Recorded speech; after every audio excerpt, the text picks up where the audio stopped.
ओम नमो भगवते वासुदेवाय।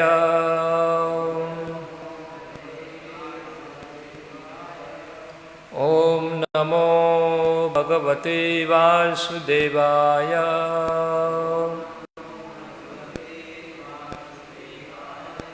ओम नमो भगवते वासुदेवाय।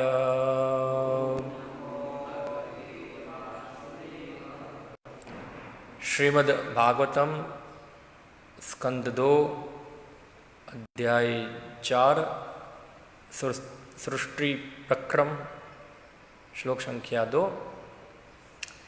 आत्मा जाया सुत आगार पशु द्रविणः बंधुषु राज्ये च अविकले नित्यं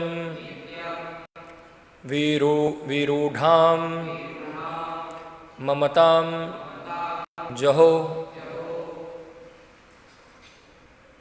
आत्मजाया सुतागारा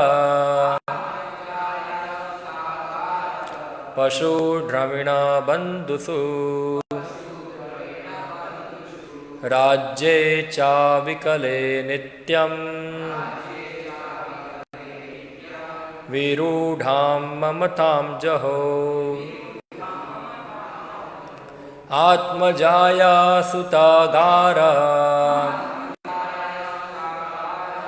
पशु द्रविणा बंधुषु राज्ये चाविकले नित्यं विरूढां ममतां जहो। आत्मजाया सुतागारा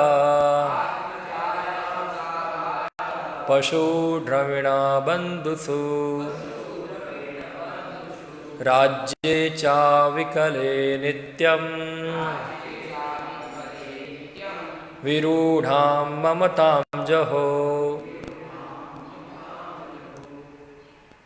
आत्मा शरीर, जाया पत्नी, सूत पुत्र, आगारा महल, पशु हाथी घोड़े, द्रविणा खजाना, बंधुषु मित्रों तथा संबंधियों में, राज्य राज्य में, च भी अविकले अविचल निष्कंटक नित्यम निरंतर विरूढ़ां घरी ममतां ममता लगाओ जहो त्याग दिया।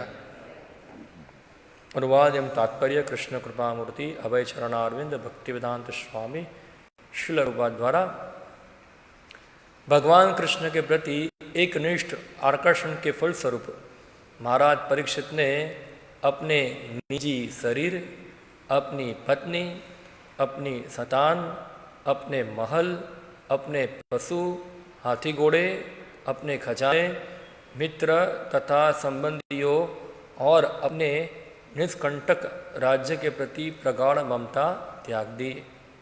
तात्पर्य: मुक्त होने का अर्थ है देहात्म बुद्धि से स्वतंत्र होना, जो निजी शारीरिक आवरणों तथा शरीर से संबंध प्रत्येक वस्तु तथा पत्नी, संतान और अन्य सारी झंझटों के प्रति भ्रामक आसक्ति है। मनुष्य अपने शारीरिक आराम के लिए पत्नी का चयन करता है और इसका परिणाम होता है संतान का जन्म। पत्नी तथा संतान के लिए निवास स्थान की आवश्यकता होती है और इस तरह घर बनाने की आवश्यकता पड़ती है। घोड़े, हाथी, गाय तथा कुत्ते ये सब घरेलू पशु हैं और गृहस्थ को गृहस्थी सामान के तौर पर इन सबों को रखना होता है। आधुनिक सभ्यता में घोड़ों तथा हाथियों का स्थान पर्याप्त शक्तिशाली कारों तथा वाहनों ने ले लिया है। गृहस्थी चलाने के लिए मनुष्य को अपनी बैंक पूंजी बढ़ानी पड़ती है और खजाने के विषय में सतर्क रहना होता है। भौतिक संपत्ति के ऐश्वर्य प्रदर्शन के लिए मनुष्य को अपने मित्रों तथा संबंधियों के साथ अच्छे संबंध बनाए रखना होता है और साथ ही अपनी स्थिति यथारूप बनाए रखने के लिए चौकन्ना रहना पड़ता है। इसे भौतिक आसक्ति की भौतिक सभ्यता कहते हैं। भगवान कृष्ण की भक्ति का अर्थ है समस्त भौतिक आसक्ति का निषेध, जिनका ऊपर विस्तार से वर्णन हुआ है। भगवान कृष्ण की कृपा से महाराज परीक्षित की सारी भौतिक सुविधाएं तथा अकंटक राज्य प्राप्त था, जिससे वे राजा की अविचल स्थिति का भोग सकते थे। लेकिन भगवत कृपा से उन्होंने भौतिक आसक्ति से सारे संबंध तोड़ दिए। विशुद्ध भक्त की ऐसे ही स्थिति होती है। भगवान के भक्त तथा भगवान के प्रति सहज प्रेम होने के कारण महाराज परीक्षित भगवान की ओर से वे सदैव अपने राज्य के कर्तव्यों को संपन्न कर रहे थे और उत्तरदायी राजा के भांति वे हमेशा सतर्क थे कि उनके राज्य में कली का प्रवेश न हो पाए। भगवत भक्त कभी भी अपने घर की वस्तुओं को अपना नहीं मानता, अपितु प्रत्येक वस्तु को वह भगवान की सेवा में समर्पित कर देता है।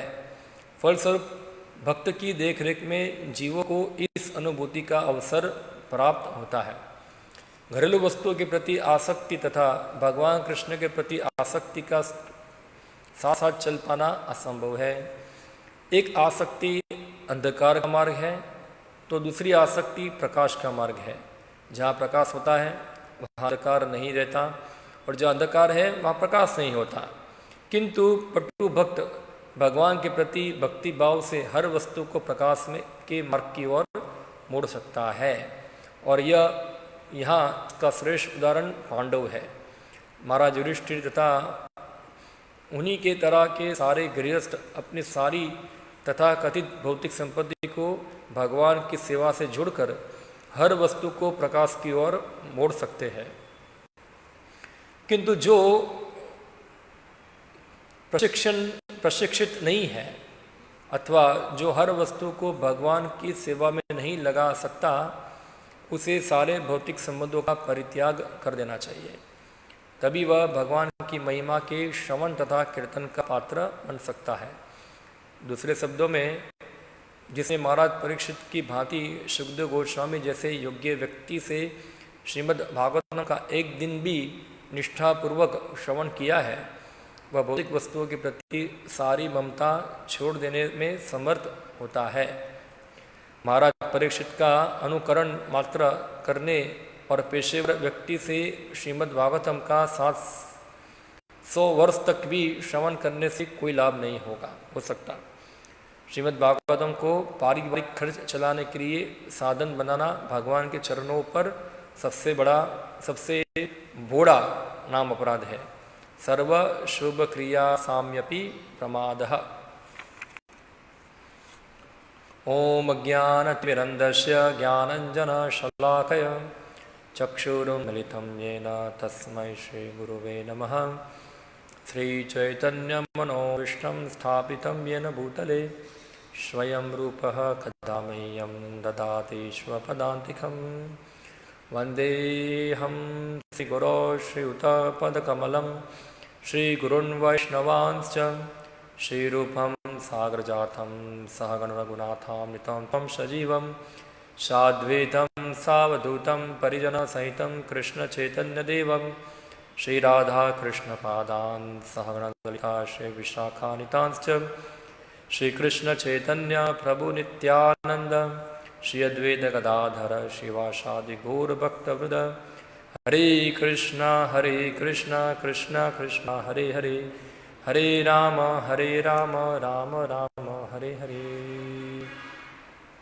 हरे कृष्ण। चैतन्य चरितामृत में एक श्लोक आता है, महाप्रभु रे भक्त रे वैराग्य प्रदान, जाओ ये है प्रीति गौर भगवान। ये श्लोक कविराज गोस्वामी बताते हैं कि जो चैतन्य महाप्रभु के भक्त है वो सब महान वैरागी है, वैराग्य प्रदान, और उनकी इस प्रकार के वैराग्य से प्रीति होए गौर भगवान, यानी कि जो चैतन्य महाप्रभु थे उनके इस प्रकार के व्यवहार से प्रसन्न होते थे। तो जो वास्तव में भक्त है उनके अंदर वैराग्य सामान्य होता है, हाँ। और जो भक्त नहीं है उनके अंदर कोई वैराग्य होता नहीं है। तो यहाँ बताया ऐसा, परीक्षित महाराज जो थे भगवान के शुद्ध भक्त थे और उनको भगवान के प्रति इतना आकर्षण था। देखो, आकर्षण था यानी कि उनको कृष्ण के अलावा और कोई चीज़ में रुचि नहीं थी, सिंगल पॉइंटेड उनका आकर्षण था वहाँ, जिसके फल सब क्या था, उनको अन्य चीज़ों के अंदर जो खास करके लोग चाहते हैं, आत्मजाया सुतागारा पशु द्रविणा बंधुषो राज्य चा विकले नित्यम विरूढ़ाम ममता, जो हो ममता यानी कि ममा मेरा, और जो मेरी चीज़ है उससे क्या है ज़्यादा अफेक्शन लगाव होना। तो यहाँ शुरुआत होती है शरीर से, अपना हष्टपुष्ट शरीर हो, और फिर उसके बाद पत्नी, बच्चे, बैंक बैलेंस, संबंधी, पशु, तो ये सब क्या है, क्षेत्र है भौतिक आसक्ति का। यहाँ श्री प्रभुपाद जी बताए कि भौतिक सभ्यता क्या है, ये चीज़ों को ज़्यादा बढ़ाना और उससे ज़्यादा अटैच होना, क्योंकि ये एक प्रकार से भौतिक आराम प्रदान करता है। यहाँ श्री प्रभुपाद जी बताते हैं भौतिक आराम, शारीरिक आराम, ये सब चीज़ें उसको शारीरिक आराम देती है, और ये शारीरिक आराम जो है इन चीज़ों के लिए ये सब चीज़ आवश्यक है, हाँ।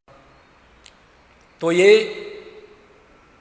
भौतिक जीवन है, और भौतिक जीवन का परिणाम क्या होता है, व्यक्ति को लगता है ऐसा कि ये सब चीज़ जो है मुझे ज़्यादा आरामदायक बनाएगी, मगर वही चीज़ के कारण तो वो आरामदायक नहीं है। तो इसको कहते हैं ऐसा बाह्य अर्थ मान लेना, एक गलत चीज़ को सत्य मान लिया है।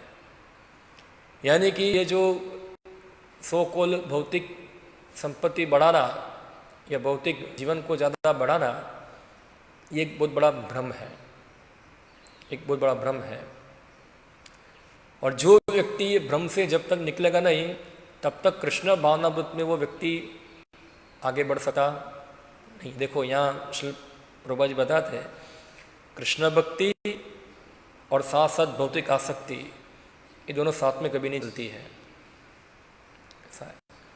क्योंकि या तो फिर आपको कृष्ण के प्रति आसक्ति होगा, या तो फिर आपको भौतिक चीज़ों के प्रति आसक्ति होगा। दो चीज़ तो साथ में लेके चल पाना असंभव है।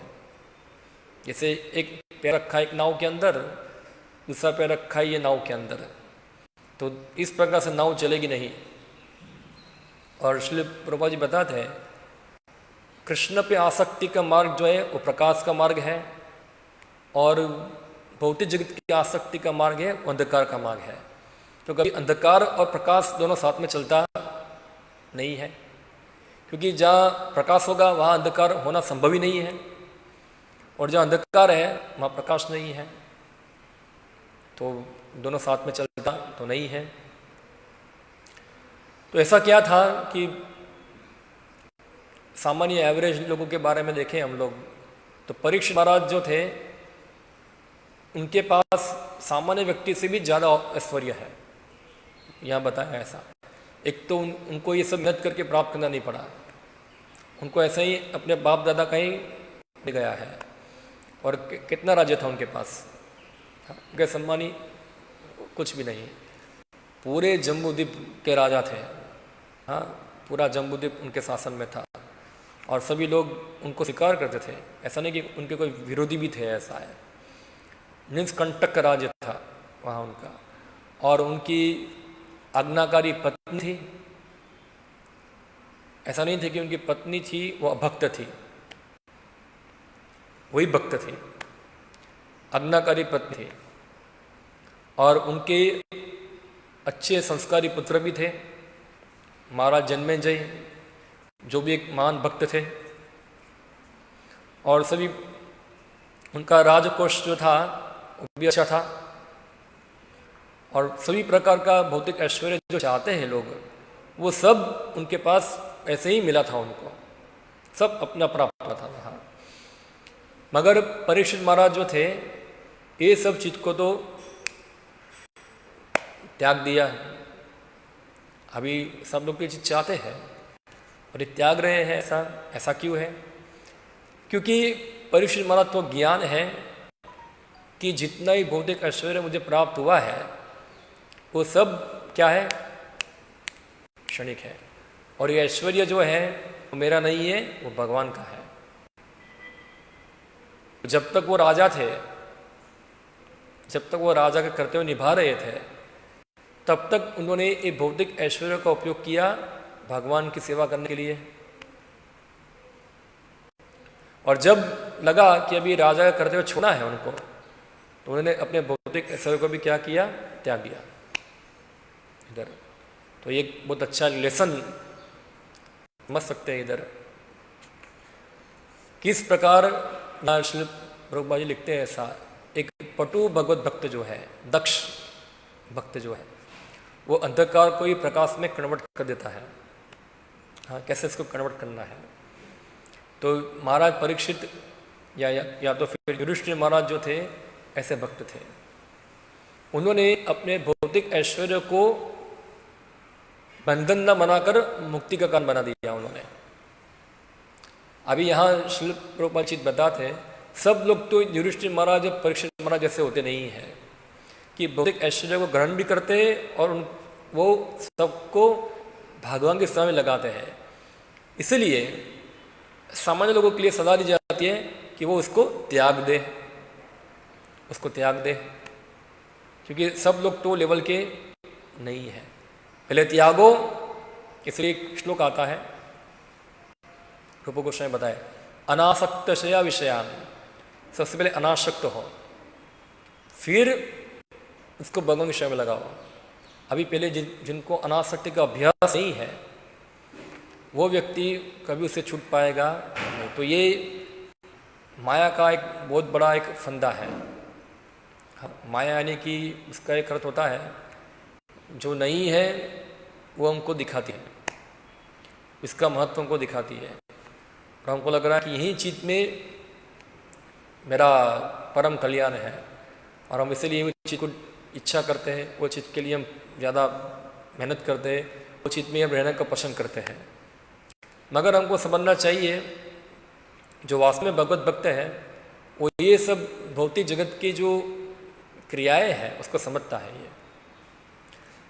भले ही ये चीज़ व्यक्ति सुना हो बार बार, मगर कई बार इतना सुनने के बाद भी व्यक्ति तो ये सब अतः गृह क्षेत्र सूत आप्त वित्त यही बताए इधर, इस सबसे क्या होता है, मोहित होता है। हाँ, वो कृष्ण से मोहित नहीं होता है, जबकि होना किसको चाहिए था, कृष्ण से मोहित। मगर मोहित किससे हो गया, ये भौतिक ऐश्वर्य से मोहित हो गया, जिसमें प्रधान है उसकी पत्नी, नेक्स्ट उसका पैसा, उसके बच्चे, ये सब प्रधान है। अतः गृह क्षेत्र श्रुत आप्त वित्त ये है। तो ये हमको समझना है कि अगर हम जो अटैच जो चीज़ से है वो चीज़ क्या है, वो चीज़ क्या है जो हम, चलो कोई इसकी पत्नी है उससे वो अटैच है, वो क्या है, एक शरीर है, वो एक शरीर बना है पंच महाभूतों से। अब अटैचमेंट जब तक शरीर अच्छा लगता है तब तक वो व्यक्ति से अटैच होगा, कि उस शरीर से उसको अंदर तृप्ति प्राप्त होती है। मगर जब वही शरीर बूढ़ा हो जाता है तो फिर उसको एक बुरा लगता है। हाँ, तो है। और उसी प्रकार पुत्र परिजन, पूरा घर के अंदर परिवार का हर्ष बढ़ाते हैं सब, मगर वो भी क्या है, वो भी एक बॉडी है। हाँ, वो भी एक बॉडी है। और ये बॉडी जो है वो पैदा की है, और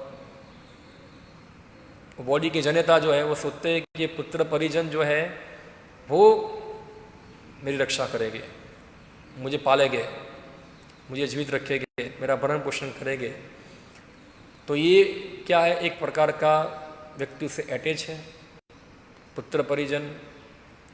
और फिर उसका बैंक बैलेंस, जो जीवन भर कमाया है या तो कमा रहा है, वो हर चीज का अकाउंट जो है परफेक्ट रखता है उसके अंदर। कहाँ कितना पैसा खर्च हुआ, कहाँ नहीं हुआ, वो सब अकाउंट परफेक्टली चलता है वहाँ। कितना माला किया वो ज़्यादा याद नहीं होगा, कितना बैंक में पैसा है वो याद होगा। उसका इधर कितना पैसा डाला है, इधर कितना प्रॉपर्टी है, इधर कितना आएगा, इधर कितना आएगा, सब परफेक्ट अकाउंट उसके पास होता है। और ये सब जो भौतिक ऐश्वर्य जो है उसका एक होता है स्टेटस को होता है कि व्यक्ति को समाज के अंदर अपना एक लेवल बना के दिखाना होता है, संबंधियों के साथ खास करके, कि देखो हम भी एक आपके लेवल के ही हैं, तो फिर आपसे ऊपर है ज़्यादा। तो वो समाज की जो स्टेटस को है उसमें पीछे ना पड़ जाए, उसके लिए हमेशा सतर्क रहना पड़ता है। हाँ, देखो उनके पास इनोवा आ गई है, आपके पास इनोवा नहीं है, आपके पास अभी टू व्हीलर ही है, तो अभी आपको थोड़ा अपना स्टेटस को मेंटेन करने के लिए इनोवा रखना पड़ेगा, ऐसा है। या तो उनके पास देखो 2 BHK है और तुम्हारे पास 1 BHK ही है खाली, तो क्या होगा, क्या लोग सोचेंगे हमको?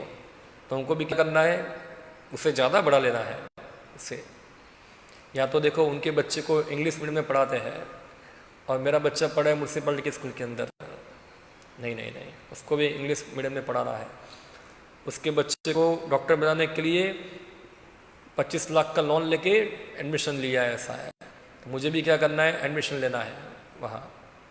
तो ये सब जो क्रियाएं हैं यहाँ, ये व्यक्ति को अपना स्टेटस को मेंटेन करने के लिए भ्रमित करती है, क्योंकि उसको लगता है कि ये सब चीज़ में मुझे सुख मिल रहा है, आनंद मिल रहा है ये, मगर ये वास्तव में सुख नहीं है, ये भ्रम है। ये भ्रम जब कब टूटेगा, जब व्यक्ति की मृत्यु आएगी। इसलिए भगवान कृष्ण गीता में बताते हैं, मृत्युर सर्वस्य हरश्चाहम्। इसका अर्थ हुआ कि जब मृत्यु आती है तो भगवान जो भी है सब कुछ हर लेते हैं। तो क्या लेके गए साथ में, ऐसा बोलते हैं क्या लेके जाएंगे, मगर फिर भी अटैच है। जब तक है तब तक उसको भोगे, ऐसा है। जब तक है तब उसको भोगे, मगर जितना समय भोग रहे हैं उतना हम हमारे भौतिक जो आसक्त इसको ज़्यादा दृढ़ बना रहे हैं। और मरने के बाद भी वही चेतना को हम लेके जाते हैं अगले शरीर में, तो वही चेतना फिर अगले शरीर में वही बनती है हमारी। तो अभी एक विशेष प्रकार के शरीर में आसक्ति था, नेक्स्ट बॉडी के अंदर अन्य प्रकार के शरीर में आसक्ति होगा। जैसे उदाहरण दिया है शास्त्र में इंद्र का। इंद्र का राजा, इंद्र स्वर्ग का राजा था, तो स्वर्ग का ऐश्वर्य तो बहुत ज़्यादा है, तो उससे अटैच था। मगर क्या हुआ, बृहस्पति ने श्राप दिया तो इंद्र बन गया सुअर, और सुअर बन के नीचे आ गया। और वो सुअर तो क्या करता है, मल खाता है, और उसके साथ सुअरी भी होगी और सुअर के पिल्ले भी होंगे। तो ये सब उसका परिवार था बहुत बड़ा। और ब्रह्मा जी देखा कि अभी इंद्र का श्राप कम हो गया है, तो वापस उसको स्वर्ग बुलाना है। तो ब्रह्मा जी इंद्र के पास गए, चलो इंद्र अभी सुअर योनि छोड़ दो, अभी वहाँ जाओ।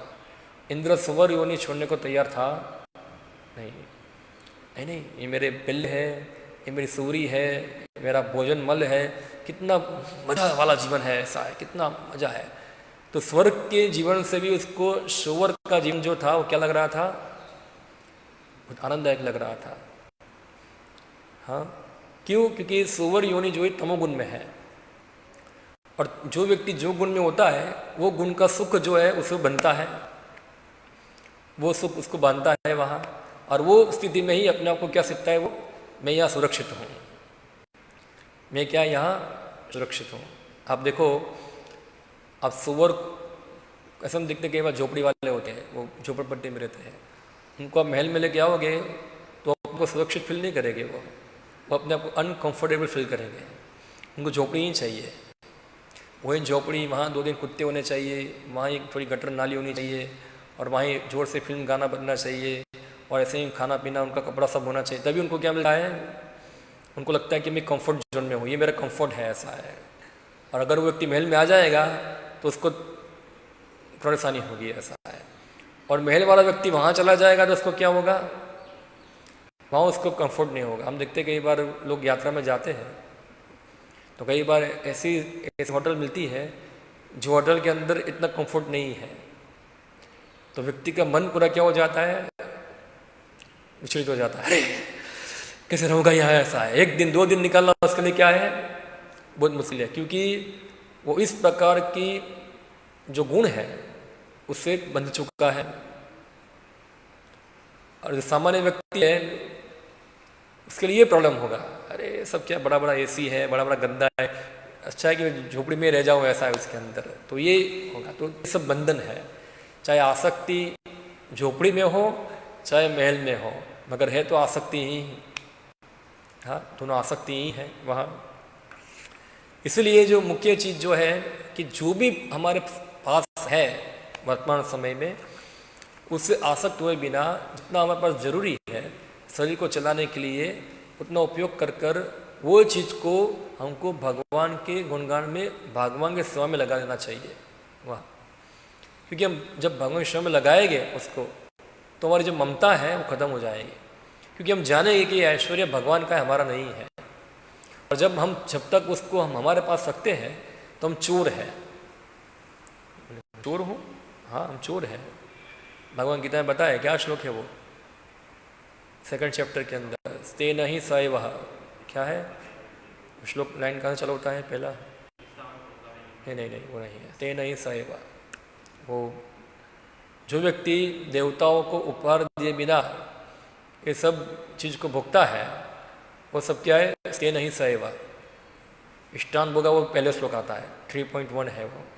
पर ये जब बताया भगवान एवं प्रवर्तित शक्तम, उसके बाद ये श्लोक आता है ये, कि जो देवताओं को उपहार दिए बिना जो सब प्रकार की इंद्रिय तृप्ति करता है वो तेन ही सैवः। और श्री प्रभुपाद जी बताते हैं, कठोर परिश्रम करो और इंद्रिय तृप्ति करो, ये चीज़ को भगवान यहाँ अनुमोदन करते नहीं है। तो यहाँ भौतिक ऐश्वर्य बढ़ाना यानी कि अपनी भौतिक स्थिति को ज़्यादा जटिल बनाना, और ये समझ होनी चाहिए, यहाँ प्रभुपाद लिखती है, समझ होनी चाहिए, प्रशिक्षण होना चाहिए ऐसा कि सब कुछ भगवान का है, सब कुछ मेरा नहीं है। इसीलिए आप देखो ईशोपनिषद में पहला ही श्लोक है, हाँ किसी को पता है पहला श्लोक कौन सा है? ईशोपनिषद में पहला ही श्लोक है।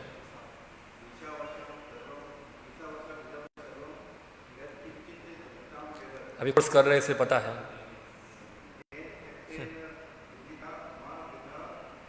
कृष्यते धनम, इसका अर्थ क्या हुआ?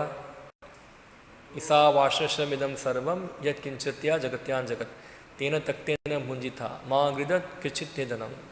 उसका अर्थ हुआ कि जितनी दुनिया में संपत्ति है, हाँ वो सब संपत्ति भगवान की है, हाँ, और संपत्ति भगवान की है, चाहे वो चर हो चाहे अचर हो, और व्यक्ति को इतना ही ग्रहण करना चाहिए जितना उसका आवश्यक है वहाँ, और इससे ज़्यादा वो संग्रह करता है तो क्या है वो, यह किंचित जगत्या जगत तेन तक्तेन भुंजिता माँ गृदत कृचित्य धनम। उसको अपना कोटा लेकर संतुष्ट मानना चाहिए और ज़्यादा हड़प करनी चाहिए नहीं।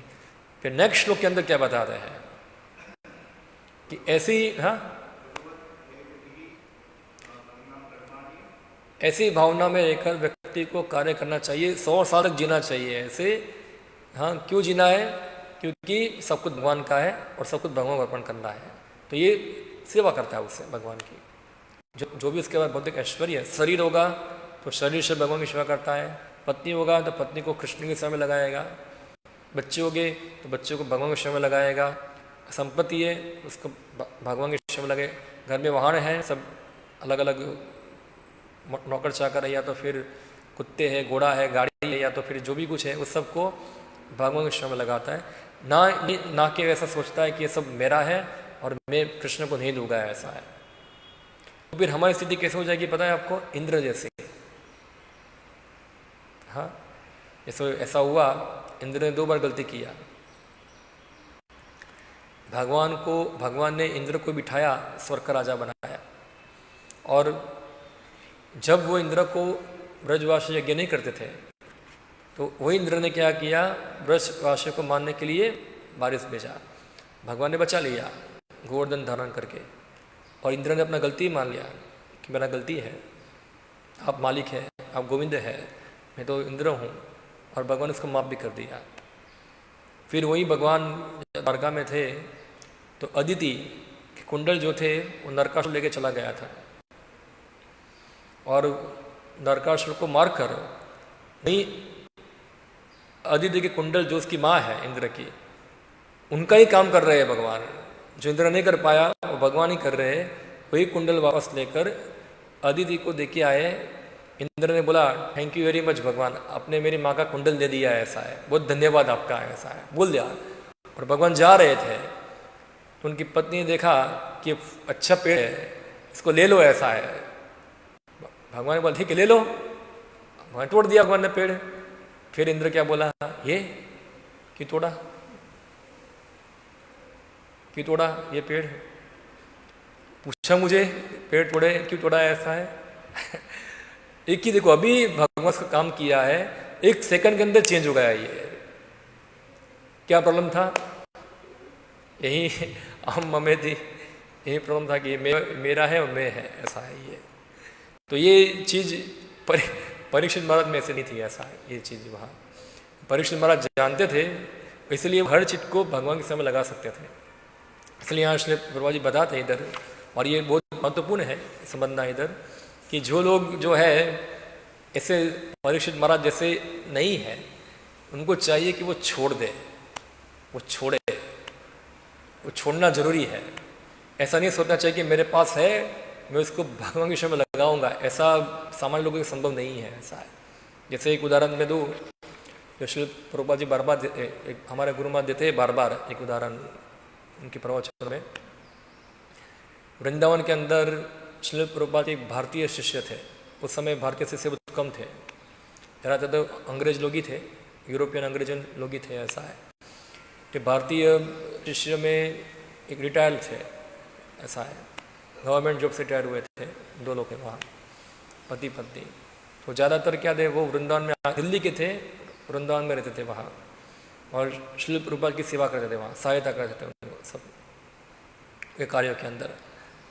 तो अच्छा सेवा कर रहे थे, क्योंकि सब जो गवर्नमेंट का जो काम था उसको सब पता रहता था, और ये जो यूरोपियन अमेरिकन लोग थे उनको सब पता चलता नहीं था, तो ये लोग चीट करते थे, तो वो उसकी सहायता करता था वहाँ। ऐसे सब प्रकार से उसको हेल्प करते थे। तो एक बार प्रभुपाद ने बोला ऐसा कि तुम एक काम करो, अपनी पत्नी को छोड़ो और मेरे साथ रहो, ऐसा है, और मेरे साथ ट्रैवलिंग में आओ, तुम, मैं जहाँ जाता हूँ मेरे साथ रहो। वो बोला नहीं, आप जो बताएंगे सब करूँगा, अगर ये मेरे से नहीं हो पाएगा, ऐसा है, ये मैं नहीं कर सकता हूँ। आप जो बताओ, आपको मैं धन दूंगा, आप ले जाओ, कोई बात नहीं, आपको मैं जो भी चाहिए मैं सेवा कर दूंगा सब यहाँ, मगर ये मेरे से करने को मत बोलो, ऐसा है ये चीज़। तो प्रभुपाद जी बताया, देखो ये कितना अटैच है, ये इतनी उम्र के अंदर भी है, उसको गुरु का आदेश बोल रहे, गुरु उसको तुम मेरे साथ चलो, वो नहीं आ रहा है इधर। यानी कि अभी वो भौतिक चेतना है, अभी तक उसका आध्यात्मिक ज्ञान जो है वो कल्टीवेट नहीं हुआ है, ऐसा है। ठीक है, सेवा कर रहा है इधर, मगर साथ साथ भौतिक आसक्ति को भी क्या कर रहा है, उसने मेंटेन करके रखा है, उसको काटा नहीं है वहाँ, तो एक लेवल से भक्ति कर रहा है उधर। तो इसलिए जो आध्यात्मिक ज्ञान का संवर्धन जो है वो जरूरी है, कल्टिवेट करना। यहाँ प्रभुपाद जी बता, इसलिए प्रशिक्षण होना चाहिए, इसका प्रशिक्षण होना। कैसे? पहले से ही सीखना होना चाहिए कि हर चीज़ भगवान की है। इसलिए परीक्षित महाराज में ऐसा प्रशिक्षण था, इसलिए वो तो छोड़ पा रहे हैं ना। कैसे कोई छोड़ेगा? कैसे युधिष्ठिर महाराज छोड़ दिए, कैसे परीक्षित महाराज छोड़ दिए? वरना सबके लिए इतना आसान नहीं है ये चीज़ कि इतना बड़ा एम्पायर, इतना बड़ा राज्य, उसको त्याग देना और भगवान की सेवा में चले जाना, ऐसा है तो इतना आसान। इवन प्रभुपाद जी खुद बताते हैं, मेरे लिए मुश्किल था ये। जब श्रील प्रभुपाद जी खुद गृहस्थ आश्रम में थे उनके, वो उनके सपने के अंदर उनके गुरु महाराज बार बार आते थे, ऐसा है तुम संन्यास लो, संन्यास लो, संन्यास लो।